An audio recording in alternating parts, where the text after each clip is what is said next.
오늘도 복된 주일을 맞아서 주의 성전에 올라오신 여러분 모두를 축복합니다.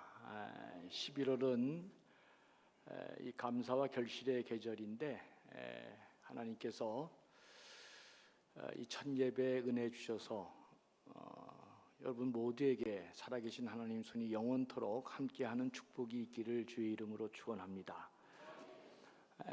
우리 교회 지금까지 하나님 잘해 주셨습니다. 외형적으로 오늘 이제 그 마지막 프로젝트인 어린이 드림랜드를 3부 예배 끝나면 이제 커팅식 하고 오픈하게 되는데 이 어린이 드림랜드와 렛츠고 감전, 특히 그 그로잉 유어의 모든 프로젝트는 아마 저기 지금 우리 어린이 드림랜드가 완공됨으로 아마 대한민국 전체에서 우리 교회가 이렇게 종합적으로 완성된 세트를 갖고 있는 교회가 유일하지 않나.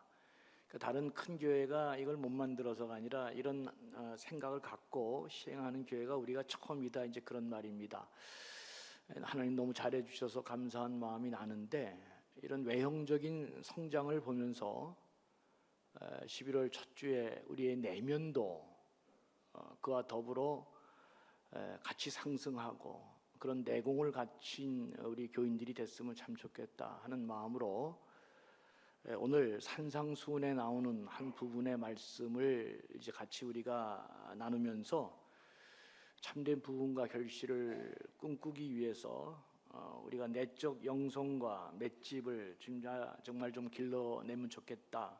그래서 좀 무거운 말씀이지만 우리의 영성의 체급을 더 향상시켜서 우리 교회가 하나님이 보내주시는 어떠한 사람들도 다 감당해낼 수 있는 진짜 내공과 신앙의 경지가 무르익는 그런 교회가 됐으면 좋겠다 하는 마음으로 오늘 하나님 말씀을 여러분들에게 전하게 됐습니다.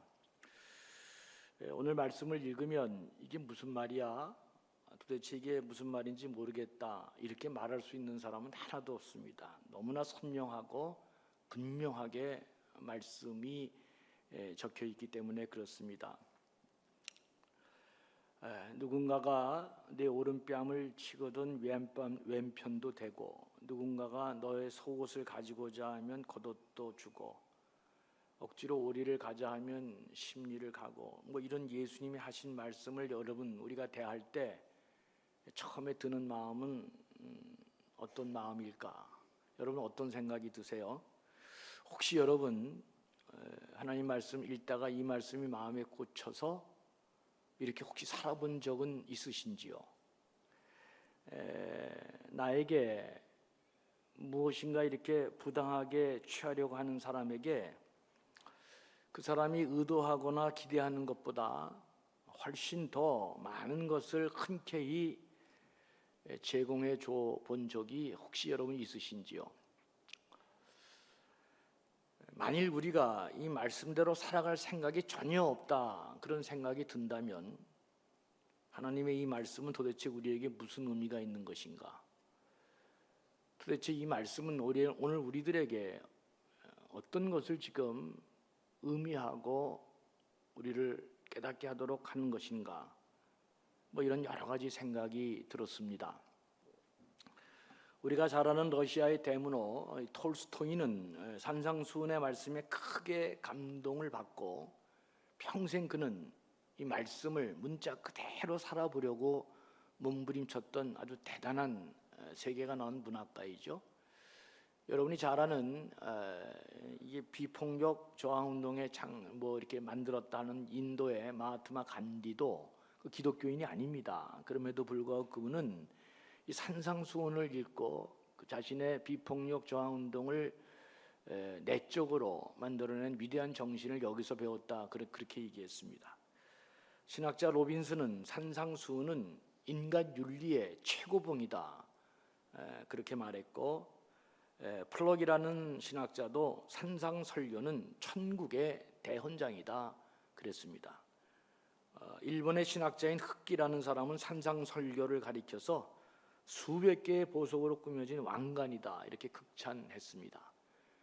그러니까 진짜 내공이 있는 사람들은 산상수훈에 예수님의 가르쳐 주신 이 설교 말씀을 듣고 너무나 놀라고 이런 천국의 대헌장이요 윤리의 최고봉이다. 인간이 살아가야 될 바른 도리를 가르쳐준 최고의 가르침이다. 이렇게 다 응답을 했습니다. 그렇다면 예수 그리스도를 믿고 하나님 자녀되고 제자된 우리는 이 말씀을 어떻게 대하며 살아야 될까?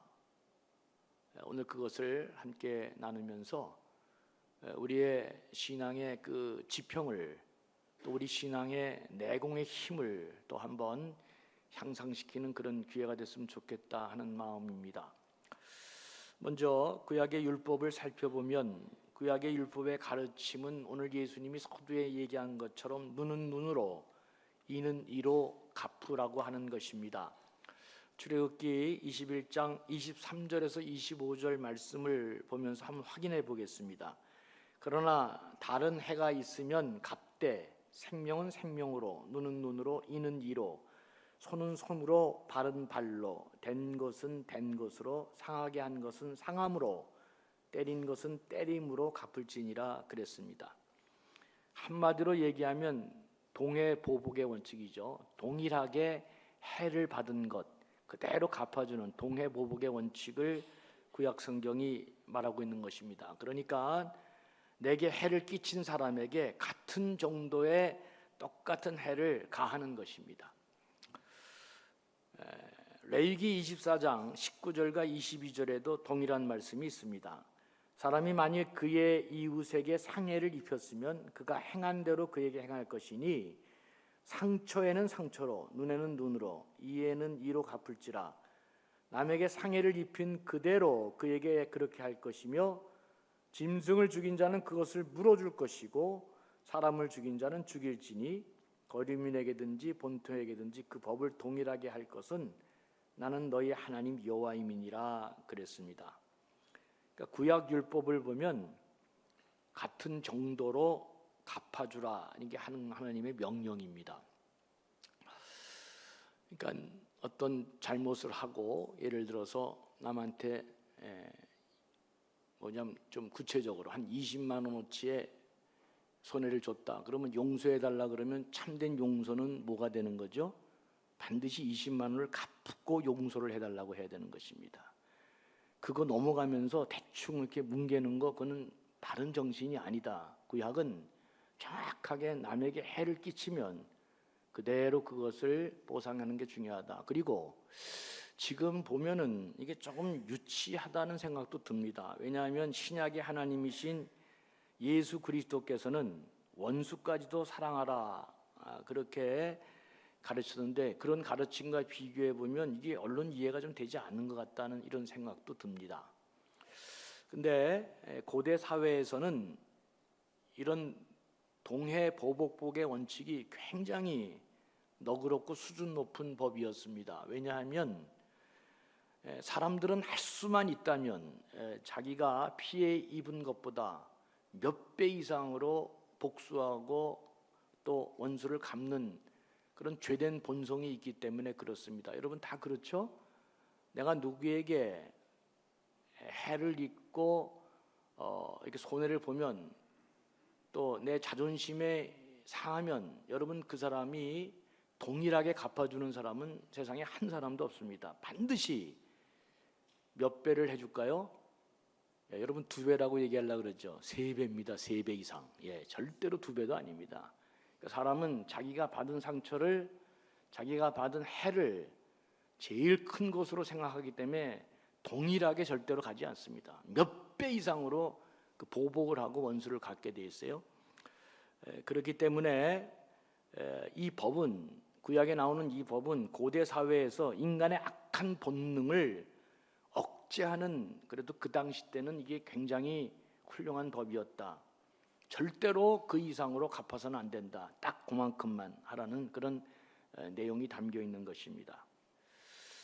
그러나 예수님은 악한 자를 대적하지 말고 보복하지 말고 내 오른뺨을 치거든 왼뺨도 돌려대고 속옷을 빼앗으려고 하는 자에게는 겉옷까지 주고 오리를 가고자 강행하는 자에게 십리를 동행하라 이렇게 말씀하셨습니다. 그 당시 때 관리들이 아무나 붙잡아 가지고 이제 폭력을 행사하면서 오리를 끌고 가면서 또 일도 시키고 막 그런 일을 했는데, 예를 들어서 너 오늘 나와 같이 오리를 가면서 일해야 된다 이렇게 얘기하면 예수님은 이렇게 말하는 사람에게 그래 내가 심리까지도 가주겠다 이렇게 지금 말하라는 것입니다. 상대가 내게 기대하는 것보다 더 많이 주라. 예수님은 지금 그렇게 말씀하고 있습니다. 여러분, 예수님의 이런 말씀을 들으면 여러분 먼저 어떤 생각이 드세요? 저는 목사로서 이 말씀이 참 힘들더라고요.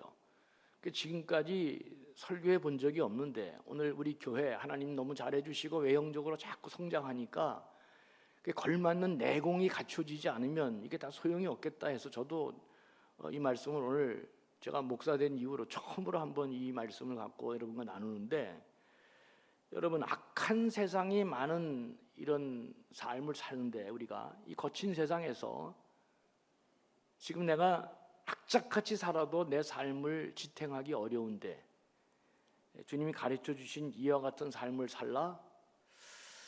이게 도대체 가능한 것일까? 이렇게 살아서 내 삶이 지탱될까? 뭐 이런 생각이 먼저 들지 않겠어요? 그러니까 이런 생각이 딱 들면 어떻게 돼요? 그 다음부터 이 말씀은 내 시야에서 내 생각에서 없어지는 것입니다. 이건 하나님 말씀이 아닌 것입니다. 신앙생활 다 해도 하나님 말씀 아닌 거죠. 이게 자꾸 이렇게 편식하다 보면 이제 이게 신앙의 내공이 쌓이지 않고 이게 참 약해지는 사람이 되는 거죠. 여러분, 하나님이 왜 이런 엄청난 말씀을 우리에게 주셨을까? 예수님을 통해서 왜 이런 진짜 우리로서는 가당치 않은 이런 말씀을 주셨을까? 근데 여러분, 먼저 처음 전제를 갖고 와야 될 것은 하나님이 택한 자녀들에게는 하나님은 우리가 다 잘되고 사랑해서 이 말씀을 주시는 것이 우리가 망하라고 주신 말씀은 하나도 없다는 사실을 아는 게 중요합니다. 그렇다면 하나님께서 우리를 사랑해서 주셨다는데 그러면 이 말씀을 주신 이유가 뭘까? 이 산상수훈은 하나님이 친히 예수님을 몸을 입고 이 땅에 오셔서 우리에게 설포한 대단히 위대한 가르침인데, 하나님이 왜 이런 말씀을 하셨을까? 그것은 우리 그리스도인들은 이렇게 살아도 내가 유익이 없다 할지라도 살아내야 될 삶의 방식이 있다는 것을 가르쳐 주는 것입니다. 그래서 산상수훈 처음에 보면 그 식민지 가난한 백성들에게 뭐라고 선포하냐면, 평생 이런 말 들어보지 못한 사람들에게 너희가 바로 세상의 소금이고 빛이다. 어마무시한 말을 한 것입니다. 예수 그리스도 믿고 하나님 자녀된 너희들이 바로 세상의 소금이고 빛이다. 무슨 말입니까? 너희는 세상과는 전혀 다른 삶의 방식으로 이 세상을 살아가는 사람들이다. 하나님의 자녀가 되고 하나님을 믿은 사람들, 너희들은 세상이 사는 방식대로 사는 사람이 아니고 세상과 다른 삶의 방식을 살아가는 사람이다. 이 위대한 선포가 이 안에 담겨 있습니다. 그러니까 그리스도인들은 내게 불리해 보이는 말씀을 읽고 이건 도저히 내가 실천하고 싶은 마음이 없다, 그런 말씀을 우리가 접한다 할지라도 그 말씀을 붙들고 그 말씀의 삶에 애쓰는 삶을 살아가는 것, 딱 제껴놓지 말고 그래도 내가 이렇게 살아야 돼, 이렇게 우리가 붙들고 애쓰는 게 우리의 삶이다. 왜냐하면 세상이 자기 나름대로의 삶을 살아갈 때 다 세상 사람들은 어떻게든지 남의 것을 얻으려고 그러고 이용하려고 그렇게 하는데, 어떤 세상은 세상 나름대로 삶의 방식을 간다 할지라도 예수님의 자녀들은 세상과 다른 삶의 방식으로 세상과 다른 삶을 살아야 된다. 왜? 예수를 믿는 사람들이기 때문에 그렇다. 그러니까 여러분, 이런 말씀을 들으면 이게 전제가 어떻게 깔려 있을까? 세상 사람들은 이 세상이 다라고 생각하는 것입니다. 그래서 수단 방법 안 가리고 이게 다니까 어떤 악한 짓을 해서라도 내가 많은 걸 축적해 놓겠다 이렇게 사는데, 예수님이 이런 놀라운 가르침을 가르쳐 준 것은 다 전제가 뭐냐? 이 세상 삶으로 끝이 아니다는 것을 가르쳐 주고 있는 것입니다. 이게 다가 아니다. 그래서 우리는 이 세상 살아가는 동안 세상 사람들의 삶의 방식이 아닌 하나님의 자녀의 삶을 살아야 되고, 그래서 많은 사람들에게 그가 예수 믿는 삶으로, 구원받는 삶으로 돌아오도록 하도록 우리를 이렇게 인도하고 계신다는 것입니다. 근데 오늘 본문에는 더 주목해야 될 것은 주님이 이렇게 삶을 살면 너희에게 이런 좋은 일이 있을 것이다, 이런 말이 없습니다. 그러니까 그리스도인들은, 하나님의 자녀가 된 사람들은 이런 삶을 살아야 된다, 이게 다입니다. 이것은 이 땅의 삶이 다가 아니라는 전제가 있지 않고서는 참 불가능한 게 아닌가, 그런 생각을 제가 하게 됐습니다. 주님께서 기대하시는 삶이란 세상이 우리 삶을 보고 우리를 닮아 그들의 삶이 변해서, 악한 사람들이 이 세상에 그렇게 많다 할지라도 우리의 삶을 보고 사람들이 변화돼서 점점 더 나은 세상을 만들어 가야 된다. 세상이 세상 나름대로의 삶의 방식을 도모할 때 너희들은 그런 삶을 따라가면 안 되고 예수 그리스도의 자녀로서의 그런 삶을 살아가야 된다. 그런 삶을 모색하고 그런 삶을 살도록 노력해야 된다, 이렇게 가르쳐주고 있는데, 오늘날 왜 교회가 힘을 잃고 우리 그리스도인들이 세상에 영향력을 행사하지 못하는 것입니까? 세상이 우리를 본받고 바뀌려고 하지 않고 우리가 세상을 쫓아가고 우리 신앙을 우리가 버리고 세상의 방식대로 자꾸 살아가려고 하니까 교회는 영적인 힘을 다 잃어버리고 교회로서의 가치가 자꾸 사라지는 것이 아닌가, 그런 반성을 하게 됩니다. 여러분, 세상과 다른 삶을 살아가는 것이 바로 거룩이고, 그것이 거룩이고 다른 삶이고 구별된 삶이고, 그게 하나님 보시기에 아름다운 삶이다. 성경이 그렇게 말씀하고 있습니다. 그러므로 예수 믿는 사람들이 다른 사람들에게 들을 수 있는 가장 처참한 평가가 뭘까? 저 사람 뭐 세상과 다른 게 하나도 없네, 이런 평가를 들으면 우린 진짜 좌절하고 절망해야 됩니다. 종교 용어로 말하면 저 사람 거룩하지 않네, 그런 얘기입니다. 세상과 다른 삶을 살아가라고 주님이 그렇게 강조하는데도 아이고 저 살아보니까 저 인간 뭐 다를 게, 세상과 다를 게 하나도 없네, 이런 평가를 받으면 우리 그리스도인들은 진짜 그날 금식하고 회개하고 내 삶의 방식을 다시금 생각해 봐야 된다, 그런 말입니다. 근데 여러분, 솔직하게 얘기해서 우리가 세상과 다르게 사는 것이 얼마나 어렵습니까? 어떻게 하면 하나 더 축적하고 속여서 뺏어가려는 이 세상 속에서 이런 삶을 산다? 이게 얼마나 무모한 삶이고 위험한 삶이고 겁나는 삶이고 왕따 받는 삶입니까? 지난 주일 개신교 모든 교파를 초월해서 오후 2시에 광화문에 올라가서 우리가 포괄적 차별금지법을 국가가 정하는 것을 막고 거룩한 가정 지키고 행복한 나라, 뭐 거룩한 나라 만들자고 우리가 다 같이 올라갔는데, 여러분 세상이 어떻게 우리를 취급합니까? 딱 한 구절하고 끝났습니다. 그것도 YTN이 조금 더 잘했는데, 개신교 믿는 사람들이 포괄적 차별금지법을 막기 위해서 오늘 도심에 올라와 집회를 하는데, 여기까지는 보도하고 그 다음에 뭐가 있냐면, 그래서 도심에 엄청난 교통체증을 유발했다, 이게 다입니다. 그리고 요거 딱 한마디 하고 그 다음부터 한마디 언급한 게 없습니다. 아무도 관심 안 갖습니다. 아무도 방송 안 합니다. 뭐 내가 그럴 줄 알았습니다. 왜냐하면 지금 우리나라도 시대가 달라져서 어떤 특정 종교가 주장하는 것은 이렇게 공영방송에서 방송하지 않습니다, 여러분. 그냥 자기 종교 집단의 한 주장이라고 생각하고 그냥 무시해버리고 아무도 신경 안 쓰고, 이게 뭡니까? 오늘날 올해 우리나라에서 이루었던 가장 영향력 있는 가장 많은 사람이 참여했던 집회가 지난 주일날 광화문에서 초교파적으로 이루어진 일들인데, 그들이 평가하는 딱 한 줄은 포괄적 차별금지법을 막기 위해서 집회를 했다. 그런데 그 집회가 도심에 엄청난 교통체증을 일으켰다. 답니다. 그리고 그 한마디 딱 하고 그 다음부터는 어느 방송에도 이 얘기를 하는 그런 방송국이 없습니다. 여러분, 세상이 지금 이렇게 가고 있는 것입니다. 나는 이미 미국이나 유럽에서 다 이게 지금 인권과 결부돼서 가고 있기 때문에 특정 종교가 이렇게 얘기하고 뭐 이런 게 인권에 반하면요, 아예 방송국 자체에서도 신경도 안 씁니다. 아예 이런 게.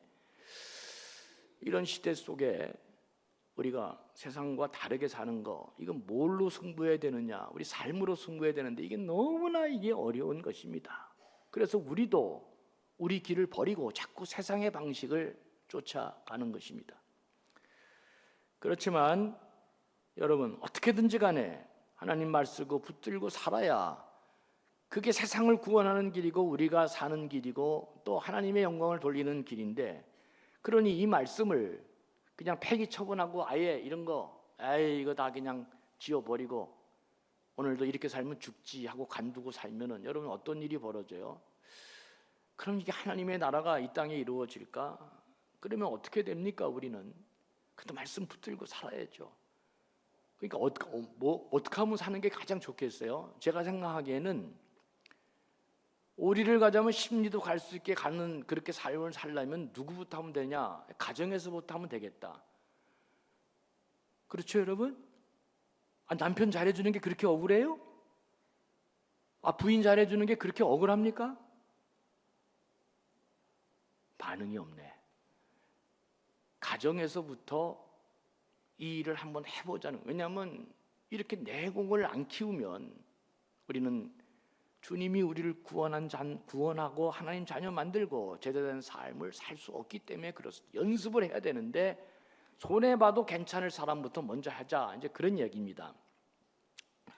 어떤 분은 또 그러더라고요. 내가 지금까지 집에서 이렇게 손해보고 살았는데 이렇게 내가 진짜 지옥 같은 삶을 사는데 더 어떻게 하라고요? 제가 그랬어요. 다시 한번 진심으로 해보시기 바랍니다. 그게 우리 그리스도인의 삶입니다. 여러분, 그렇게 해서 집안에서부터 차츰차츰 내공을 기르고 그 다음에 중요한 게 어디예요? 교회입니다. 여러분, 교회 공동체가 왜 중요하냐? 하나님의 말씀을 가정을 떠나 하나님이 만들어주신 이 공동체 안에 실천해 보는 것입니다. 그렇기 때문에 여러분, 우리 서로 간에 정말 서로를 사랑하는 마음이 너무너무 중요한 것입니다.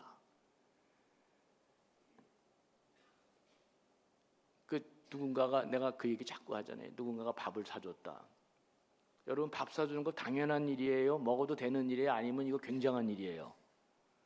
굉장한 일입니다, 여러분. 내가 우리 부목사님들한테 꼭 그 얘기합니다. 세상에 나이도 어린 여러분들을, 나이 많으신 어르신들이 목사님 하면서 때로는 우리 목사님 밥 한번 내가 대접해야 되겠다. 그때마다 내가 제일 5,000원짜리 쌈밥 먹으라 그랬습니다. 어디서 감히 어른들이 그렇게 할 때 이게 당연하다고 생각하는 그 목사 이제 인생 끝나는 것입니다. 그거 세상에 당연한 게 어디 있어요? 당연한 게 그 귀한 마음으로 그렇게 베풀 때 가장 낫게 너무 감사하는 마음으로. 여러분, 세상에 교회에서 돈 있는 사람이 여러분 돈 있는 사람이 그렇게 하는 줄 아세요? 잘 모르시죠? 어림도 없는 얘기입니다. 교회에서 누군가 하나님 말씀 붙들고 그렇게 살려고 몸부림치면 너무너무나 감사하고, 세상에 이럴 수가 있나? 그러면서 나도 한번 저렇게 해봐야지. 우리 안에 그런 내공이 우리 공동체 안에 길러지지 아니하면 절대로 세상에 나가서 이런 일을 할 수가 없는 것입니다. 진짜 없는 거예요. 그러니까 우리 교회 안에 공동체에 있는 사람들끼리는 정말 서로 간에 존중하고 배려하고 아끼고 누가 무슨 귀한 일을 하면 정말 감사하고 고맙다. 나도 한번 저렇게 해야 되겠다. 이런 마음으로 자꾸 서로를 격려하고 나아가야지 우리 안에서 그렇지 못하면 이렇게 사는 삶이 더더욱 불가능해지는 것입니다. 여러분, 그러다가 어느 날은 또 컨디션이 좋으면 더 많이 할 수 있는 거죠, 그죠? 또 몸이 안 좋은 날은 못하잖아. 또 좋은 날은. 그래서 자꾸 그렇게 살면 어떤 일이 벌어질까? 우리 감전의 백성들은 세상과 점점 다른 삶의 방식으로 삶을 사는 사람이 되는 것입니다. 그러면 세상에 있는 사람, 특히 뭐 또 다른 교회에 있는 사람이 우리에게 왔다, 여러분, 확 느껴집니다. 확 느껴집니다, 여러분. 와, 이 공동체 사람들은 정말 다른 삶을 사는구나. 주님이 가르쳐 주신 그 말씀대로 사는 그런 귀한 공동체이구나. 이걸 느끼게 됩니다. 여러분, 산상수훈을 읽었던 어떤 똑똑한 사람이 뭔가를 깊이 깨닫고 다른 사람을 위해서 내가 정말 바보같이 살아야 되겠다, 그 결심을 하고, 톨스토이가 이제 그런 삶도 살았는데, 그러면서 이 사람이 바보같이 살기로 작정하고 그런 아름다운 삶을 시작합니다. 똑똑하니까 다른 사람을 도와줄 일들이 눈에 또 많이 띄는 것입니다. 그래서 뭐 염도 해주고, 죽은 사람 이렇게 시신에 염도 다 해주고, 굳은 일 다 해주고, 바보같이 매일매일 살았습니다. 그러니까 사람들이 무슨 일이 생기면 이 사람을 부르는 거예요. 처음에는 고마워도 하는데 시간이 딱 가니까 한 두세 번 지나니까 뭐라 그래요? 아이고, 저 좋아서 하는 일인데 뭐 괜찮아. 저 좋아서 하는 일인데 뭐. 여러분, 이게 세상입니다. 저 좋아서 하는 일이 어디 있어요, 세상에. 제가 지난번에도 얘기했잖아요. 난 진짜 눈물 흘립니다. 우리 교회, 이제 지금은 여름은 여름이 지나갔지만, 특히 여름에 내가 꼭 이제 그 얘기합니다. 이제 식당 우리 같이 서로 섬기고 봉사할 때도 제발 6, 7, 8월에 봉사하는 사람 좀 바꿔라. 내년에는 좀. 왜 맨날 그 사람만 여름에 고순서에 들어가냐? 좀 바꿔서 하자. 이게 어떻게 당연한 일이에요, 여러분. 이게 지 좋아서 하는 일이 어디 있어요, 그게. 하나님 말씀 붙들고 힘들어도 좋은 공동체 만들려고 내 삶을 통해 다른 사람도 감동받고, 그래서 우리가 서로 함께 이 하나님 나라를 만들어가자고 하는 일 아닙니까? 다 그렇게 하는 거잖아요. 예? 근데 이 사람이 이제 다른 사람을 위해서 산상수훈이고 착하게 살겠다 하니까 지 좋아서 하는 일인데 뭐 이렇게 세상이 이렇게 취급하더라는 것입니다. 그래도 이분이 다른 사람을 위해서 이 바보짓을 하면서 그렇게 열심히 아름답게 살았습니다. 그리고 마침내 이 사람이 이제 죽어가면서 임종이 가까우니까 자기 자식들 앞에 이렇게 말을 했습니다. 얘들아, 너희들이 못난 아비 때문에 마음고생을 너무 많이 했구나. 그러면서 거의 이렇게 지쳐서 말도 못하는 그 표정으로, 그러나 이런 세상에서 나 같은 사람도 한 사람 있는 거 괜찮지 않겠니? 와, 이 구절을 보면서 그냥 못 넘어가겠더라고요. 너무 가슴이 떨리는 거예요. 이런 세상 속에서 나 같은 사람도 한 사람 있는 게 괜찮지 않겠니? 대단하죠? 예수 믿는 사람들은, 하나님 자녀되고 구원받고 하나님 나라를 유업으로 받을 사람들은 내가 이 일을 통해서 뭔가 유익이 없다 할지라도 그런 삶을 사는 사람이 예수 그리스도를 믿는 사람들이다. 하나님 백성으로 그런 삶을 살아야 되기 때문에 내가 살아가야 될 그 삶을 살아가는 것, 이게 그리스도인이다. 그래서 여러분, 주님이 이 땅의 삶의 다가 아님을 얘기한 것입니다. 이 땅이 다라 그러니까 그냥 사람들이 그렇게 아비규환으로 사는 것입니다. 이 땅이 다라 그러니까 죽지 않으려고 그냥 온갖 그냥 다 뭐 먹고 난리가 나는 것입니다. 우리는 이 땅이 다가 아니라는 것을 하나님이 알려주셨기 때문에 그렇게 몸부림치고 그럴 필요가 없어요. 우리도 필요하니까 열심히 살아야 되겠지만, 다른 사람 못되게 하면서, 다른 사람 피해주면서, 교회 공동체 피해주면서 그렇게 삶을 사는 그런 삶을 살 필요가 뭐가 있어요? 그렇잖아요? 예수 믿는 사람들은 마침내 내가 유익이 없어도 우리 그리스도인들은 이런 삶을 살아가야 되기 때문에 그런 삶을 살아가는 품격이 다른 사람들이라는 것을 주님이 산상수훈을 통해서 보여주는 것입니다. 환경이 아무리 우리가 좋아지고 외형이 아무리 우리가 럭셔리하게 부유한 그런 교회가 됐다 할지라도 그걸 운행하는 사람들의 마음이, 그것을 다스리고 인도하는 사람의 정신이 이게 수준 이하의 삶을 살아간다면 그 모든 것들이 무슨 의미가 있겠습니까?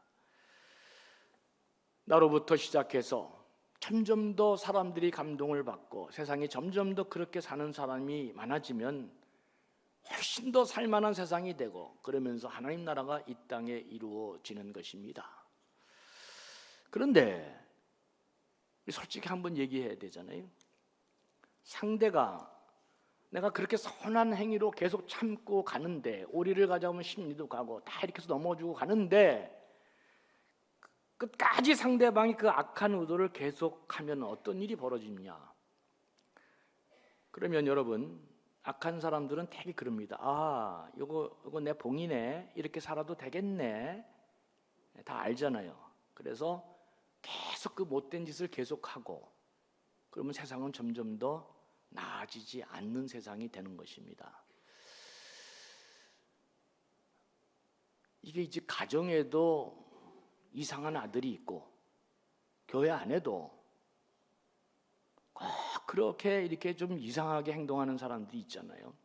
근데 엄마가 다 참아주고 이해해주고 또 우리 모두가 다 참아주고 이해해주면서 호의를 베풀어도 자꾸 이 아들놈이 엄마는 내 마음대로 내 봉이다 생각하고, 선한 행위를 하는 사람이 요거 내가 마음대로 이렇게 해도 되겠네, 계속 그러면서 그런 악한 행동을 계속할 때 사람이 바뀌지 않고, 그래서 세상이 점점 악해질 때 그러면 어떡할 것이냐? 구약에 보면 첫째 기준 원칙은 동용보상의 원칙으로 내가 당한 만큼만 갚아주라, 그 이야기가 돼 있는데, 그런데 신명기에는 아주 독특한 말씀이 있습니다. 그 말씀을 보는 게 대단히 중요한데, 신명기 19장 15절에서 21절 말씀을 한번 같이 보죠.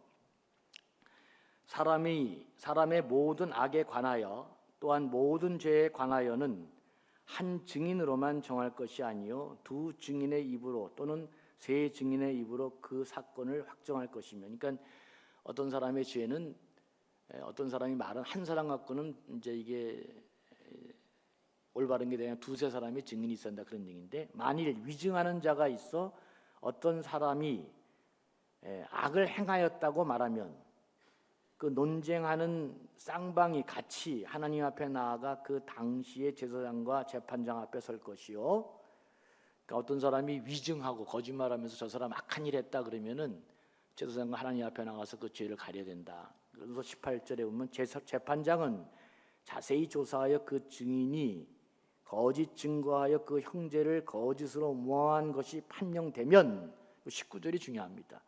그가 그의 형제에게 행하려고 꾀한 그대로 그에게 행하면, 그러니까 위증으로 형제에게 악한 일을 한 거 그대로 그 사람에게 줘야 돼. 이건 뭐 아까 말했던 출애굽기나 레위기하고 똑같습니다. 그 악한 일을 한 그대로 그 사람에게 갚아주라. 그런데 19절 다시 보시면, 근데 그 19절 하반절에 보면 그대로 행하여 너희 중에서 악을 제하라. 이 구절이 신명기에 들어가. 그리고 20절에 보면 그리하면 그 남은 자들이 듣고 두려워하여 다시는 그런 악을 너희 중에서 행하지 아니하리니 내 눈이 긍휼히 여기지 말라. 생명에는 생명으로, 눈에는 눈으로, 이에는 이로, 손에는 손으로, 발에는 발로이니라. 이렇게 되어 있습니다. 그러니까 여기서 말하는 뉘앙스가 어떤 것이냐면 똑같이 갚아주는 거 맞죠? 19절 보면은 거기 그렇게 되어 있어요. 꼭 그가 그의 형제에게 행하려고 꾀한 그대로 그에게 행하라. 근데 문제는 뭐냐면 그 뒷말이 문제입니다. 19절 21절에 보면 너희 중에 악을 제하라. 내 눈이 긍휼히 여기지 말라. 이 표현이 여기에 유일하게 들어 있습니다. 그러니까 다른 법률과 마찬가지로 그 이상으로 하지 말고 그대로 갚되, 두 번째는 뭐냐면 반드시, 이게 이제 어려운, 반드시 갚아서 그 사회에서 이런 악을 제거하라, 이 말이 담겨 있습니다. 그러니까 계속해서 고치지 않는 사람은 어떻게 하라는 거예요? 엄중하게 처단해서 그 악이 다시는 공동체 안에 생기지 않도록 하라, 이렇게 구약이 얘기하고 있습니다. 그런데 중요한 것은 예수님이 이 구약의 모든 이야기를 말할 때 뭐만 얘기했냐면 그 이상으로 하지 말라, 이에는 이, 눈에는 눈, 뭐 생명에는 생명, 이런 것을 들었으나 그렇게 하지 말라, 요 얘기만 하고 그 뒤에 악을 제해버리라, 요 말은 안 했습니다, 예수님이. 그러니까 너희가 이에는 이, 눈에는 눈, 이렇게 말을 들었지만 그렇게 살지 말고 오리를 가면 십리까지 가라, 이렇게 얘기해 놓고 그 다음에 이 공동체 안에 남는 이 악의 문제는 예수님이 얘기를 안 한 거예요. 얘기를 안 했어요. 그냥 가로로 남겨놨어요. 그냥 이거는 호의를 베풀고 사람이 잘해서 서로, 그래서 발전적으로 나은 사람이 되고, 그래서 더 좋은 공동체가 되어 더 좋은 사회를 꿈꿨는데, 그런데 그 사람이 여전히 바뀌지 않고 더 악을 행하고 이 사회가 더 악하게 되면 어떤 일이, 그러면 어떻게 돼요? 이 구약은 그 악을 제거해야 된다, 이렇게 말씀하고 있습니다. 이해가 되죠? 우리도 다 자원이 제한되어 있고, 또 우리가 다 어떻게 영적인 실력이 대단해서 이렇게까지 다 품겠어요? 그건 엄마나 품는 거죠. 자기가 낳은 아들에 대한 엄마나 어머니만 이 일을 할 수 있는 거지, 그거 어떻게 세상 사람들을 그렇게 할 수 있겠어요? 누구에게나 언제나 끝까지 이렇게 하기는 너무나 어려운 것입니다. 그럴 때 계속 나는 바보가 되고, 그 사람은 반성 없이 더 악한 사람이 되면 더 이렇게 못된 짓을 하고, 그러면서 사회는 더 악해지고, 그때 구약은 그 악을 반드시 공동체에서 제거해야 된다. 그 악한 일을 하는 사람을 정리해야 된다. 근데 예수님은 그거에 대해서 아무 말도 안 했습니다. 제가 여러분들에게 말씀드립니다. 내가 오늘 이 말씀을 전하면서 이런 일은 어떻게 해야 될까? 계속 그런 일이 발생하면 여러분 그거 거둬야 됩니다. 그거 못 삽니다. 그러면 그 당하는 사람이 죽습니다, 진짜. 그럴 때는 하지 마세요, 여러분. 그렇게 살면은 다 용서하고 살면 내가 죽습니다. 내가 죽어, 진짜. 그래도 예수님이 이런 말씀 안 했기 때문에, 그래도 우리는 어떻게 해야 돼요? 최선을 다해서 노력하고, 또 깨지면 좀 쉬었다가 다시 또 노력해보고, 자꾸 그러면서 더 깊은 깨달음 속에 내공도 생기고 더 힘을 가져서 주님이 기대하시는 수준의 삶으로, 그래서 주님이 그 이야기를 안 한 것이 그 아닌가, 내가 그런 생각이 들어지는 거예요. 계속해서 그런 내공을 길러서 그런 사람마저도 감당해낼 수 있는 하나님의 자녀가 되도록 이렇게 우리에게 이야기한 것이 아닌가. 이제 말씀을 마치겠습니다. 오늘 말씀을 받으면서 두 가지를 꼭 경험하시는 분이 됐으면 좋겠습니다. 주님 말씀대로 이 위험한 삶을 사는 삶이 그리스도인이다. 우리는 이 땅의 삶이 다가 아니기 때문에 우리는 세상 방식대로 사는 삶이 아니고 주님이 말씀하신 그 말씀 붙들고 위험한 삶을 살아가는 사람이다. 그럴 때 내가 이렇게 살면 내 앞에 어떤 새로운 삶이 전개될지 여러분 한번 해보시기 바랍니다. 근데 제가 해보니까 10사람 중에 6, 7사람은 놀래고 바뀌어지더라고요. 언제까지 해야 돼요? 사람은 2번까지는 참는데 3번이 안 되더라고요. 3번 참으면 사람이 바뀝니다. 그런 일을 내가 가끔 봅니다. 근데 또 안 되는 사람도 많이 있잖아요. 안 되는 사람도. 그럴 때 두 번째, 하나님 말씀 붙들고 살 때 유익이 없다 할지라도 우리 그리스도인들은 그렇게 사는 사람들이다, 딱 마음에 먹고 살아가야 됩니다. 내가 할 수만 있다면, 견뎌낼 수 있다면, 내가 내공이 있어서 이런 사람들을 감당해낼 수 있다면 끝까지 그렇게 내게 유익이 없고 손해봐도 우리 그리스도인들은 그렇게 사는 사람들이다 알고 사는 그런 사람이 되어야 된다. 내가 이렇게 존귀한 자고 고귀한 자고 하나님 자녀로서 이런 놀라운 정신을 갖고 이 땅에 살아가는 사람이다. 그 자부심을 갖고 은혜와 감사로 그 삶을 살아내는 것, 이게 바로 우리 그리스도인들이고 하나님이 우리에게 원하시는 삶이다. 기억하시면서 이제 앞으로 성장하는 모든 교회, 모든 곳에 걸맞춰서 우리의 정신과 내면과 신앙과 영성의 깊이도 그만한 삶을 감당해낼 수 있는 사람이 되어져서 우리 교회가 하나님 앞에 크게 사용되어지는, 그리고 여러분 모두도 복 있는 사람이 되는 축복된 공동체가 되기를 주의 이름으로 간절히 축원합니다.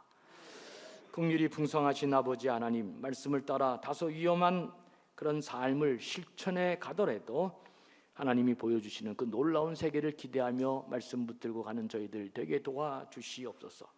우리 그리스도인들은 세상과는 다른 삶의 방식으로 살아가는 귀한 믿음의 사람들임을 오늘도 다시금 깨달으면서 하나님 나라를 소망하며 말씀의 능력으로 하나님을 소망하고 그 놀라운 세계를 소망하면서 오늘도 뚜벅뚜벅 신앙의 믿음의 길을 잘 가는 복된 사람들 되게 해 주시옵소서. 감사하며 예수님의 이름으로 간절히 축복하며 기도합니다.